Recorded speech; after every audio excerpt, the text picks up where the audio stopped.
Break کے بعد ایک دفعہ پھر آپ کو خوش آمدید کہتے ہیں. نگران حکومت کا بنیادی کام تو ملک کے اندر عام انتخابات کی سپرویژن کرنا ہے اور ٹرانسفر آف پاور کو یقینی بنانا ہے. لیکن یہ جو نگران حکومت ہے، پہلے بھی ہم تذکرہ کر چکے ہیں کہ یہ ماضی کی نگران حکومتوں کی طرح نہیں ہے. ان کے پاس شاید ماضی کی حکومتوں کے برعکس زیادہ اختیارات ہیں. اور آپ کی آج بھی ایک سٹوری چھپی ہے، باقی چیزیں تو ہمیں یہ آلریڈی پبلک نالج میں ہے کہ ایگزسٹنگ جو اکنامک پروجیکٹس ہیں ان پر بھی یہ فیصلے کر سکتے ہیں.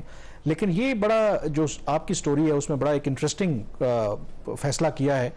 کیئر ٹیکر پرائم منسٹر نے ایک کیبنٹ کمیٹی بنا دی ہے کہ جو یہ دیکھے گی کہ جو نئے قوانین بھی بنائے جا سکتے ہیں اور جو ایگزسٹنگ جو قانون سازی ہے وہ بھی وہ دیکھیں گے کہ کیا وہ پارلیمنٹ کے جو بھی آپ کہہ لیں کہ اختیارات ہیں یا جو تقاضا کرتے ہیں کیا ان لائن ود دیٹ ہے یا نہیں ہے. اب یہ بڑی عجیب بات ہے، کیئر ٹیکر گورنمنٹ اس وقت قومی اسمبلی نہیں ہے، تو یہ کیسے قانون سازی کر سکتی ہے اور کیسے جو ایگزسٹنگ لاز ہیں ان کو بہتر کر سکتی ہے؟ دیکھیں یہ بڑی ایک انسرٹن ایک سچویشن بنی ہوئی ہے، اور اس طرح کی جب حکومت نگران وزیر اعظم اقدامات کریں گے تو انسرٹینٹی اور بڑھتی ہے، اور جب انسرٹینٹی بڑھتی ہے تو اسپیکولیٹر پھر ہر طرح کا کام کرتا ہے، جس میں وہی ہم سمگلنگ کی بھی بات کر رہے تھے اور ڈالر کی پرائس کی بھی، وہ ساری چیزیں سے افیکٹ ہوتی ہے. اس لیے ہم اس چیز کو آج ہائی لائٹ کر رہے ہیں.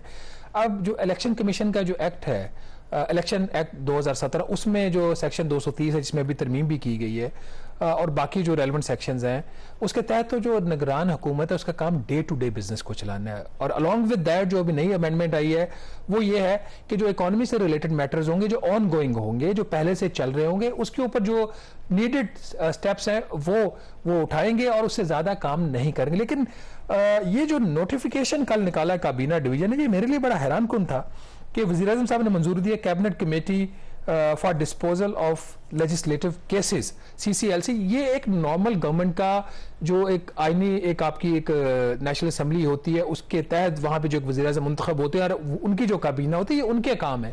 کیئر ٹیکرز یہاں پہ آگے ہیں، جس کی کمیٹی کی جو چیئرمین ہوں گے وہ لا منسٹر ہوں گے، باقی بھی 2-3 اس میں فیڈرل منسٹرز اس کے ممبرز ہیں، اسپیشل جو انوائٹیز ہیں اس میں اٹارنی جنرل فار پاکستان ہوں گے، cabinet secretary law, additional secretary.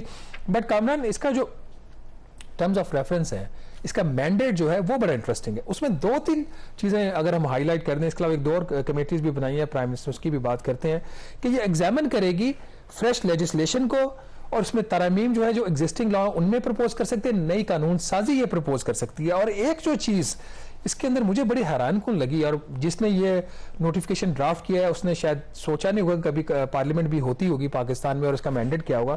ہمیں تو یہ بتایا جاتا ہے نا کہ پارلیمنٹ جو بڑی سپریم ہے.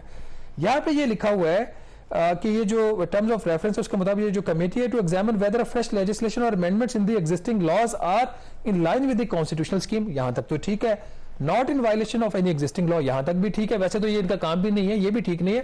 چلیں جو اگر یہ تھوڑا سا اپنے مینڈیٹ سے ایکسیڈ کر رہے ہیں، اگلی بات یہ کر رہے ہیں and falls with in the mandate of the parliament. اب ایک قانون سازی اپنے کرنی ہے تو وہ قانون سازی جو ہے وہ پارلیمنٹ کے علاوہ بھی کوئی کرتا ہے؟ کہیں اور بھی کبھی سنا آپ نے کہیں اور بھی قانون بنتا؟ اور ایک نگران کابینہ کے نگران وزیر جو ہے وہ اس کے لا جو ہے ان کے لا منسٹر وہ یہ ڈیسائیڈ کریں گے، اور ان کے جو ممبرز ہیں کمیٹی کے، کہ پارلیمنٹ کے ڈومین میں کیا فال کرتا ہے اور کیا فال نہیں کرتا. اور مجھے تو یہ سمجھ نہیں آ رہی کہ اس کے پیچھے تھنکنگ کیا ہے.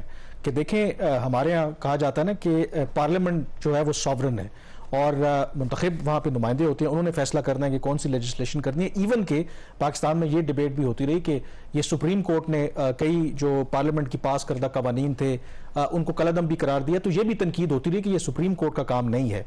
تو آپ کو کیا گورنمنٹ سے آپ نے کوئی ریئیکشن لیا کہ اس کی منطق کیا ہے؟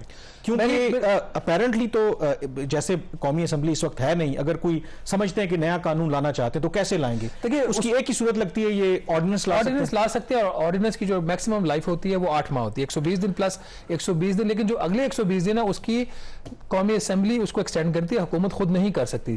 تو ایٹ بیسٹ پرپس کیا ہے؟ مطلب آپ کو یہ کچھ انہوں نے جسٹیفائی کرنے کی کوشش کی، جن لوگوں سے میری بات ہوئی کہ جو رولز ہیں اس میں امینڈمنٹ امپلیمنٹ کر سکتے ہیں, یا اگلی جو پارلیمنٹ آئے گی, اگلی حکومت آئے گی, ان کے لیے کچھ یہ کام تیار کریں. یہ کیوں کر سکتے ہیں؟ کیا اتنے ویلے ہیں؟ نہیں, ویلے کی بات نہیں ہے, یہ تو آئینی طور پر ان کی ذمہ داری نہیں بنتی. اگر پاکستان میں جب انتخابات ہوں گے, جو فریش مینڈیٹ لے کے آئے گا, وہ الیکٹڈ گورنمنٹ بھی ہو اور اس کے کام کو وہ انڈو کرنا چاہے تو فریش مینڈیٹ کے ساتھ آتے ہیں, وہ کر سکتے ہیں. تو نگران حکومت کون ہوتی ہے؟ میرا خیال ہے کہ اس پر جو پولیٹیکل پارٹیز اگر وہ ابھی بھی تھوڑی بہت ان میں جمہوریت بچی ہے تو اس چیز کو ان کو سیریس لینا چاہیے. اور دوسری چیز اس کے اندر ایک اور بھی اس کا جو مینڈیٹ ہے وہ یہ ہے کہ جو اسپانسرنگ ایجنسی ہے, فار ایگزامپل یہاں پہ فائنانس ڈویژن کی ایگزامپل لے لیتے ہیں.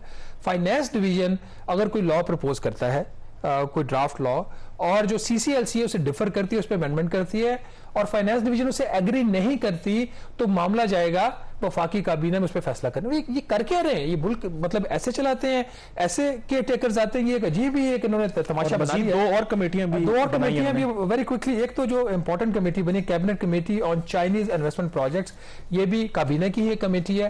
پہلے ہوتی تھی cabinet committee on CPEC. اب یہ انہوں نے اس کا دائرہ کار اس کو وسیع کر دیا ہے, اور اس طریقے سے کہ جو نان سی پیک پروجیکٹس ہیں وہ بھی اس کی ڈومین میں آ گئے. اس میں شاید اس کی ضرورت تھی اس کمیٹی کی, کیونکہ اس کے اندر جو کامران ایک امپورٹنٹ چیز یہ ہے کہ جو سیکیورٹی ہے چائنیز نیشنلز کی, اس کو بیف اپ کرنے کے لیے جو چیزیں چاہیے ہوں گی اس کو یہ ریویو کریں گے اور ریکمینڈ کریں گے. تو ود دیٹ یہ ایک سمجھ آتی ہے, اور یہ ایک بہت بڑا ایک چائنیز کا کنسرن بھی ہے. اور دوسرا یہ انیبلنگ جو انوائرمنٹ ہے وہ کریٹ کریں گے چائنیز انویسٹمنٹ کی, اور جو ایگزسٹنگ چائنیز پروجیکٹس ہیں اس کے حوالے سے بھی اگر ناظرین کوئی رکاوٹیں ہیں تو اس کو دور کریں گے. اس سے ملتی جلتی ایک اور کمیٹی بنائی ہے کیبنٹ کمیٹی آن انرجی.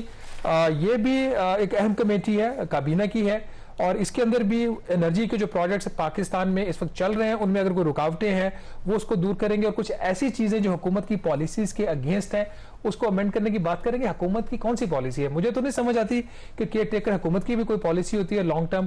بہرحال اگر یہ کیئر ٹیکر حکومت اپنے مینڈیٹ سے, اور وہ جو مینڈیٹ جو آئین میں دیا ہوا ہے اور اس کو پھر سبسیکوئنٹلی جو قوانین کے تحت اس کی ایکسپلینیشنز آتی ہیں اور پھر ریگولیشنز اور رولز بنتے ہیں, اگر اس سے باہر نکل کے کھیلیں گے تو پھر ماضی میں بھی کامران جب اس طرح کے غیر آئینی یا غیر قانونی کام ہوئے تو عدالتوں میں چیلنج ہوئے پھر, اور بہت سارے لوگ جو اس وقت حکمران تھے ان کو بعد میں کافی زیادہ جو مسائل ان کا سامنا بھی کرنا پڑا, اور کچھ تو شاید ملک چھوڑ کے بھی چلے. بالکل, میں اس پہ یہی کہوں گا کہ کیئر ٹیکر کا کام ہے, جو ان کو اختیار ہے دیا گیا ہے بس اسی کو سامنے رکھتے ہوئے الیکشنز کروائیں اور اقتدار جو ہے پاکستان کے منتخب نمائندوں کو دیں, اور پھر وہ جو کرنا چاہیں بے شک کریں, اور باقی ان کو کچھ کرنے کی ضرورت ہے. اس ہفتے ساؤتھ افریقہ کے شہر جوہانسبرگ میں 3 روزہ برکس کا سربراہی اجلاس ہوا. برکس کیا ہے؟ برکس یہ 5 ممالک پر مشتمل ایک بلاک ہے جس میں برازیل ہے, روس ہے, انڈیا ہے, چائنا ہے اور ساؤتھ افریقہ ہے.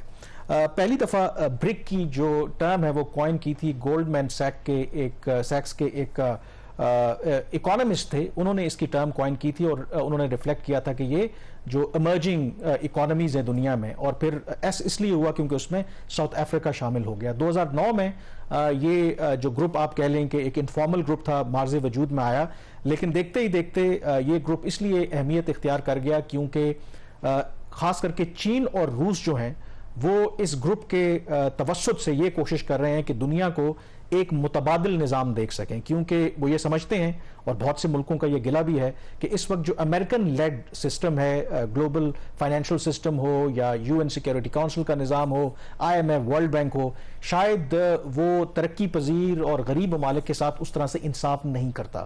تو شہباز اس وجہ سے اس دفعہ جو خاص کر کے یہ جو سمٹ ہوا برکس کا, ان لائک جو پریویس سمٹس ہیں, اس نے کافی اٹینشن اٹریکٹ کی ورلڈ اوور, پرٹیکولرلی ایون کہ مغرب کے اندر اور امریکہ کے اندر بھی, کیونکہ جو کچھ اقدامات آہستہ آہستہ اب لینے کی یہ کوشش کر رہا ہے یہ فورم.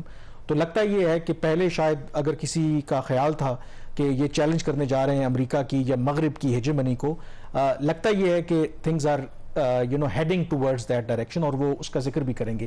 اس میں جو اہم فیصلہ لیا گیا ہے, کیونکہ جب سے یہ 2009 سے یہ بنا تھا فورم, 5 ہی اس کے ممبر تھے, اور اس پہ ڈسکشن ہو رہی تھی کہ بہت سے اور ممالک اس میں شامل ہونا چاہتے ہیں. کم از کم 40 ایسے ممالک ہیں جنہوں نے اپنا انٹرسٹ شو کیا کہ وہ اس میں شامل ہوں. تو اس سمٹ کے دوران اپروول دی ہے, 6 نئے ممبرز کو شامل کیا گیا ہے, اور 6 ممبرز کون ہیں اس میں؟ سعودی عرب ہے, UAE ہے, ایران ہے, ایجپٹ ہے, ایتھوپیا ہے, اور لیٹن امریکن کنٹری ارجنٹینا اور ارجنٹینا، یہ 6 ملک شامل کیے گئے ہیں اور کہا یہ جا رہا ہے کہ اگلے فیز میں مزید جو ممالک ہیں وہ شامل کیے جائیں گے. اور اس سے پہلے تھوڑا سا اگر آپ لوگوں کو بتا بھی دیں کہ جو برکس ہے یہ دنیا کی 40% آبادی کو ریپرزینٹ کرتا ہے اور 1/4 جو ہے دنیا گلوبل جو جی ڈی پی ہے اس کو یہ ریپرزینٹ کرتا ہے. اور 6 مزید ممالک کے شامل ہونے سے 1 جنوری 2024 کو جب شامل ہوں گے تو یہ گلوبل جی ڈی پی کا 30% اور دنیا میں جو 80% آئل پروڈیوسنگ کنٹریز ہیں that would be part of BRICS plus اب اسے کہنا شروع کر دیے ہوں گے.